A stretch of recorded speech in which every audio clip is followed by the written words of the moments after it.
Des malles depuis longtemps remisées dans un grenier. Un passeport et quelques photos. Un nom et beaucoup de questions. C'est ce qu'a laissé mon grand-père, Agop Garmirian. Avec ce cachet d'arrivée à Marseille, le 24 octobre 1922.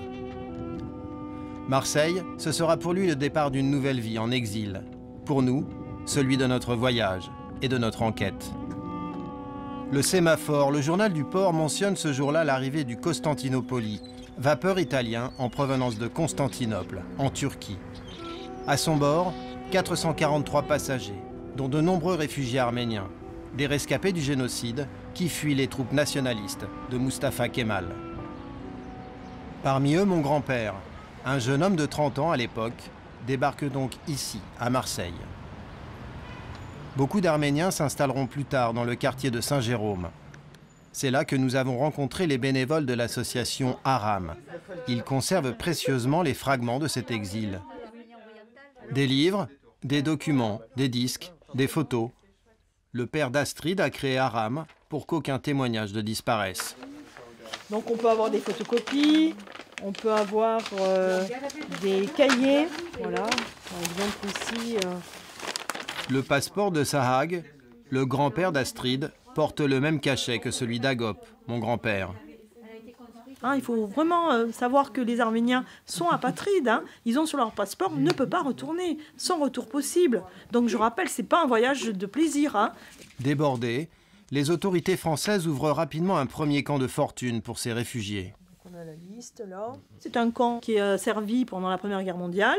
Et lorsque, en novembre 22, la préfecture entend qu'il y a un bateau, le Tourville, il accoste par Toulon, avec à bord plus de 400 réfugiés, c'est l'affolement. Il faut bien vite où va-t-on mettre ces réfugiés. Donc on va les installer dans le camp Odo. Alors c'est normalement provisoire et en fait ça va durer 5 ans, de 1922 à 27. Alors tous ne sont pas passés par le camp Odo. On pense que beaucoup sont allés dans des meublés. Votre grand-père, s'il sort du bateau et qu'il a donc un peu d'économie, il a pu certainement, en plus avec, on va dire, le flot, on pense il est allé dans les quartiers autour de Saint-Charles, rue des Dominicaines, rue Tapis-Vert. Il a dû certainement habiter une semaine, un meublé, le temps ensuite de se renseigner. Ouais. Voilà. Rue Tapis-Vert. Rue Tapis-Vert, ouais. On va aller visiter le refuge des Arméniens. Autour de la gare Saint-Charles, mon grand-père a dû arpenter ces rues, à la recherche d'une pension bon marché. Belzins reste un quartier populaire qui a vu défiler plusieurs vagues d'immigration. On a le carré Belzins qui offre aux réfugiés la possibilité de pouvoir se loger, de pouvoir entendre parler arménien et d'avoir des conseils peut-être pour trouver un travail. Comme aujourd'hui, puisque finalement ici aussi il y a des populations qui arrivent de différents pays, puis ils retrouvent des personnes de chez eux et ça leur permet de trouver du travail, de s'entraider, de s'aider à loger. C'est l'histoire qui se répète. Cette fameuse phrase « Marseille appartient à qui vient du large », c'est un petit peu vrai. Environ 58 000 réfugiés arméniens débarquent à Marseille entre 1922 et 1924. Souvent, ils n'ont plus rien, parfois même plus d'identité. Ah voilà, c'est là. Leur premier souci, c'est d'obtenir des papiers. Ils s'organisent et créent ici un bureau. Ici, on est dans la rue des Dominicaines, au 40. On identifie au 40 un hôtel, Casablanca, qui accueille pas mal d'Arméniens. Et quelques années plus tard, en 1935, c'est l'Office des réfugiés arméniens. C'est un lieu où les Arméniens vont continuer à venir. Ils n'ont toujours pas de carte d'identité, la naturalisation n'est pas faite. La recherche d'identité, c'est encore une question sensible. Cet office marseillais sera présidé pendant une vingtaine d'années par Toros Guédiguian, le grand-oncle du cinéaste Robert Guédiguian. Un grand-oncle qui arrive en France en 1910 pour ses études d'ingénieur. Il aidera des générations de compatriotes de la diaspora. Mon grand-oncle avait une permanence, je sais qu'il a tenu ça très très longtemps. Je ne sais même pas si après il n'a pas travaillé à la préfecture beaucoup plus tard. Mais au départ, c'est du militantisme pour traduire pour tous les Arméniens qui arrivaient, pour traduire les démarches administratives, quels papiers on fait, etc. Comment, ils ne savaient pas, évidemment, du tout parler le français à cet arrivant.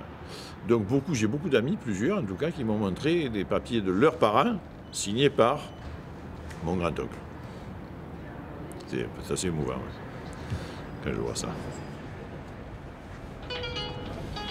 Grâce à ces certificats signés de la main de Toros Guédiguian, les réfugiés arméniens récupèrent une identité, mais pas encore un pays. Mon grand-père Agop, lui, n'obtiendra jamais de vrais papiers français. Il restera apatride toute sa vie. Il quitte rapidement Marseille, prend un train gare Saint-Charles, s'établit à Paris, puis travaille dans la bijouterie et la confection. Il exerce un temps ici, rue Simard, dans le 18e arrondissement. Dans cette même boutique, nous avons rencontré Mamadou Thiam, couturier sénégalais installé en France depuis 5 ans.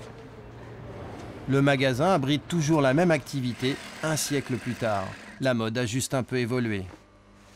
C'était une autre personne qui faisait autre chose. Faisait du commerce ou bien vendeur de chaussures ou bien en alimentation, un truc comme ça. J'ai dit, ah, c'est possible, c'est normal, ça c'est bien, ça passe.